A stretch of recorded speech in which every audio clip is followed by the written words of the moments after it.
Nicolas Gou, bonjour. Bonjour. Alors, nous nous retrouvons ici dans le cadre de votre dernier ouvrage qui parle du franc CFA et de l'euro contre l'Afrique.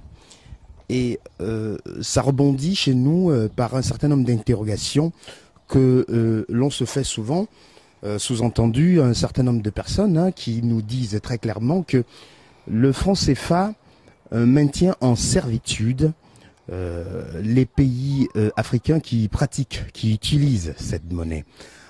Alors notre question, ça va être de savoir, de comprendre d'abord le mécanisme. Pourquoi, comment est-ce qu'on peut prouver que le franc CFA maintient en servitude tous ces pays en Afrique qui utilisent cette monnaie? Merci. Merci de me poser cette question parce que dans le temps comme dans l'espace, lorsqu'on parle de la souveraineté des États, c'est trois choses, à savoir la monnaie, la défense, pour ne pas dire le militaire, et la constitution. Et dans ce triangle de souveraineté, l'élément même le plus important, c'est la monnaie. Pourquoi? Parce que lorsqu'on a sa propre monnaie, on utilise cette monnaie et on met en mouvement le génie d'invention, le génie créatif de la population. La monnaie, c'est le carburant, c'est-à-dire vous avez une voiture neuve. Toutes les pièces sont au grand complet. Mais tant que vous n'y avez pas mis le carburant, la voiture ne bouge pas. C'est comme ça tous les pays. Donc, les États, les 15 États africains utilisateurs du franc CFA sont paralysés dans leur développement par une monnaie qui ne leur appartient pas. Donc, avant d'aller plus loin, il faut dire que lorsqu'on a sa monnaie, on fait travailler le peuple. Le peuple, en travaillant, non seulement arrive à satisfaire ses besoins, mais peut exporter. Et quand on exporte, on obtient l'argent des autres qu'on appelle les devises. Et grâce à ces devises, on peut importer, par exemple, tout le matériel militaire et constituer l'armée, la défense. Ça devient le deuxième point du triangle. Et lorsqu'on est puissamment armé et qu'on se nourrit et qu'on est indépendant économiquement, à ce moment-là, personne ne viendra marcher sur votre constitution. Le troisième point du triangle est formé. Dans le cas particulier des 15 pays africains utilisateurs du franc CFA, eh bien, nous ne pourrons jamais observer ce triangle de souveraineté parce que la base, c'est-à-dire la monnaie qu'on appelle le franc CFA, ne leur appartient pas. Donc, l'occasion que vous nous donnez va nous permettre d'expliquer aux Africains comment, justement, le franc CFA bloque ces 15 pays d'Afrique utilisateurs du franc CFA. D'abord, ça revient fatalement à expliquer le mécanisme de fonctionnement de la zone franc CFA. Cela se résume en deux choses. Premièrement, ce qu'on appelle les institutions de la zone franc CFA et deuxièmement, les 4 principes de la même zone franc CFA. Que ce soit les institutions d'une part et les 4 principes d'autre part, convergent vers le blocage socio-économique et politique des pays utilisateurs du franc CFA. Donc, si vous nous le permettez, nous allons passer en revue les institutions. Et effectivement, en parlant des institutions, quelles sont alors les institutions qui régissent ce fonctionnement? Voilà. Alors, dans les institutions, nous avons ce qu'on appelle la conférence des chefs d'État. Deuxièmement, nous avons ce qu'on appelle les 3 banques centrales africaines. Et enfin, ce qu'on pourrait appeler le Conseil des ministres. Le Conseil des ministres. Voilà. Alors, en considération de la contrainte de temps qui fatalement va se manifester, nous allons expliquer brièvement. La conférence des chefs d'État, c'est l'organe suprême. C'est-à-dire que ce sont les chefs d'État africains, utilisateurs du franc CFA, qui constituent l'organe suprême, qui décide à l'unanimité tout ce qui va se passer dans la zone franc CFA. Ça, c'est sur papier. Parce que le principe de l'unanimité dont on parle, si on voit ce qui s'est passé tout récemment en Côte d'Ivoire, avant d'exclure la Côte d'Ivoire de Gbagbo de la BCEAO, ce ne sont pas tous les 8 chefs d'État africains qui se sont réunis. Deuxièmement, il y a le Conseil des ministres. Il est dit encore dans les statuts que c'est le Conseil des ministres qui a le pouvoir, par exemple, de définir la politique monétaire, la politique de crédit, et surtout qui a le pouvoir de dévaluer ou de réévaluer le franc CFA. Ça, c'est encore sur papier. Dans la réalité, c'est inexact. L'exemple le plus frappant, c'est la dévaluation du franc CFA en 1994. Effectivement. Tous les chefs d'État reconnaissent que la décision de la dévaluation leur a été imposée par la France. Et au passage, quelle a été la conséquence de cette dévaluation? eh bien, elle a été désastreuse, mais si vous voulez, on reviendra plus tard dessus lorsqu'on va parler, par exemple, du principe de la fixité des parités. D'accord. Pour pouvoir gagner du temps. D'accord. Et pour mémoire, c'est Édouard Balladur, le premier ministre français Édouard Balladur, qui dit clairement, et nous l'avons cité dans le livre, que c'est la France qui a pris la décision de dévaluer le franc CFA.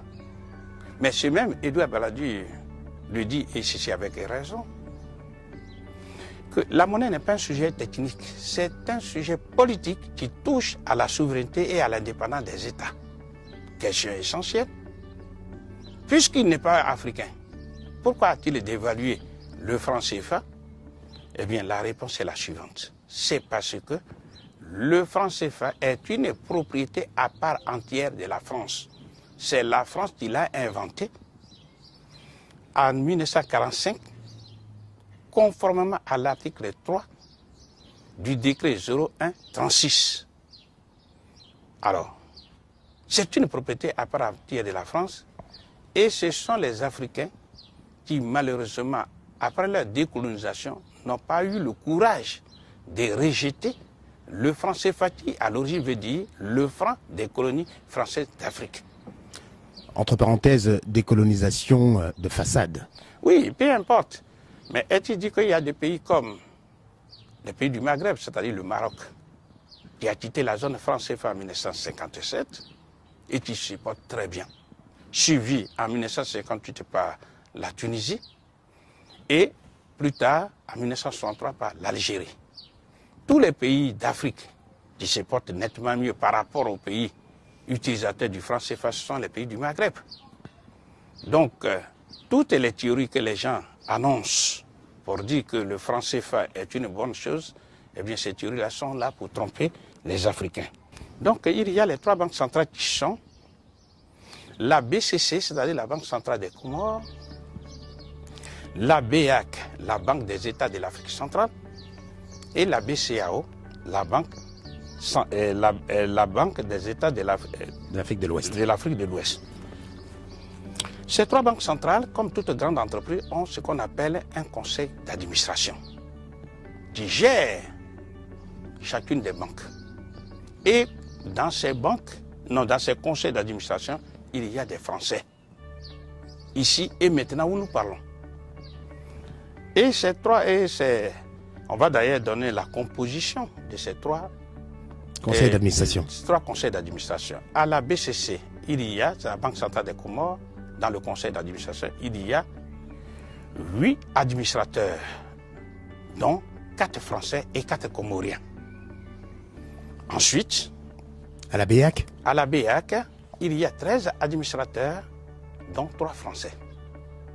Et à la BCEAO, il y a 16 administrateurs africains et 2 Français, parce qu'il s'agit de 2 administrateurs par État membre. Comme il y a 8 pays membres de la BCEAO, 8 fois 2, ça fait 16, plus la France, ça fait 18. Alors, on peut rétorquer en disant que... mais ils n'ont pas suffisamment d'influence, ils ne sont pas nombreux dans ces conseils d'administration-là. Voilà. D'abord, il est totalement inadmissible de voir les Français présents au conseil d'administration des banques centrales africaines. On ne verra jamais des Français présents au conseil d'administration de la Banque centrale du Ghana, du Nigeria, etc. Non. Mais si les Français sont présents, c'est parce que la France gère son bien, qui est le franc CFA. Puisque c'est elle qui l'a inventé et c'est elle qui, en fait, gère. Donc elle a ce qu'on appelle un droit de veto. Et ce droit de veto, on ne l'écrit plus. Mais il y a une manière de faire. Prenons le cas de la BCC, Banque centrale des Comores. Il est dit, pour que le conseil d'administration de la BCC se réunisse, il faut au minimum 6 administrateurs. Or, je vous ai dit, il y a 4 Comoriens et 4 Français.